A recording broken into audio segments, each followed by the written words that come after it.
Shalom Chavrim, I'm Stephen Ben-Nun. You're watching Israeli News Live. Wonderful meeting, guys, we had here in Huntsville, Alabama. Just a nice turnout, especially with such short notice. We had rented a little conference room at the hotel that was supposed to seat about a dozen people, and I can't say exactly how many we had, but I think it was maybe about 20 or so people or more that actually showed up. That little room was definitely packed out with other people emailing me wanting to come and just weren't able to come because didn't find out in time about where the meeting was at. But we really enjoyed the folks here in Huntsville, Alabama, and we are planning on our trip back to Orlando, maybe making a stop over about Midways, which would be around the panhandle of Florida there. We will update you if that works out, if we're able to stay at a hotel there and find another conference room for those people that are down there near the panhandle of Florida. But again, it's probably only going to be about a 24-hour notice, so definitely be watching daily to see how we report that. And we think we'll be headed down that way tomorrow, but it'd probably be the next day before we were able to do it, just depending on our time frame there, friends. Anyway, though, I want to real quick just share with you some things that we're watching that's going on. Lorenzo reporting here on Already Happened on his Twitter page that the Russian government was seen there moving on a train there, a whole bunch of Tors. Tors are very much like the Bulk M air defense system that Russia uses. It was a train of these. You can actually see in one of the photos there several of these Tors on the train that were in a place called Yeysk, Russia. Now, Yeysk, Russia is actually, Lorenzo said it's close to Ukraine. It is, but it's actually right across the Sea of Azov. And may not be able to see this using we're using our iPhone right now to be able to record this. But that's directly Yeysk is right here, and right directly across there is Mariupol. But Mariupol is actually, even though it's in Ukraine, it's under control of the for the breakaway region there of the Donetsk People's Republic, as they have proclaimed themselves to be. Russia very much in support of them.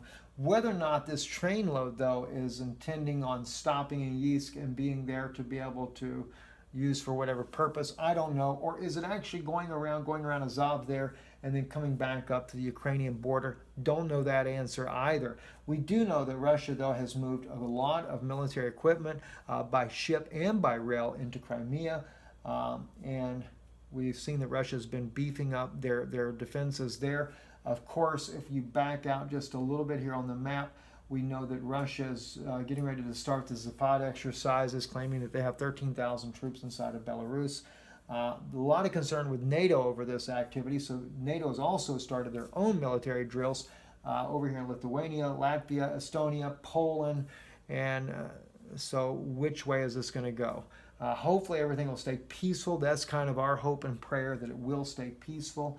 But yet there's another issue going on, and let's just move right over here to Sweden. On the map here in Sweden, RT brought out a very interesting report here.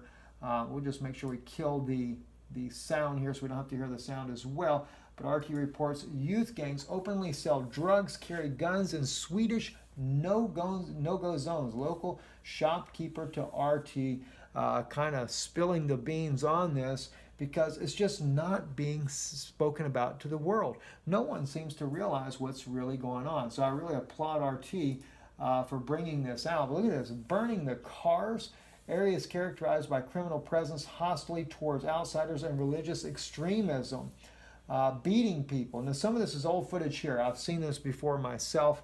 I'm sure many of you have, but they're just kind of sharing some of the older footage there where journalists tried to come in and document this. Not against the people, just document what's actually going on, and they were actually brutally attacked over this.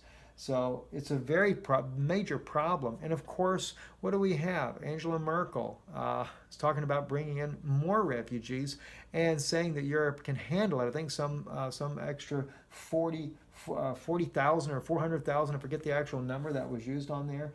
And there's been sanctions threatened to be put on the Czech Republic and Poland and Hungary if they don't take in the refugees. But this is the situation that we're seeing in Sweden, and then you wonder why these governments don't want to deal with the refugee crisis.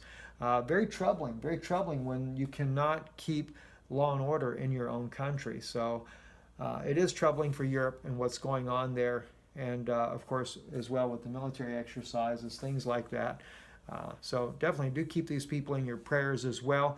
And we hope to get to see some of you again. Again, God bless all of you that were here in Huntsville. We would have loved to have more time to spend with you guys, a little bit more advance notice where more people could have come, but maybe we'll get to do this again before too long. I'm Stephen Ben-Nun. You're watching Israeli News Live. Shalom and Erev Tov.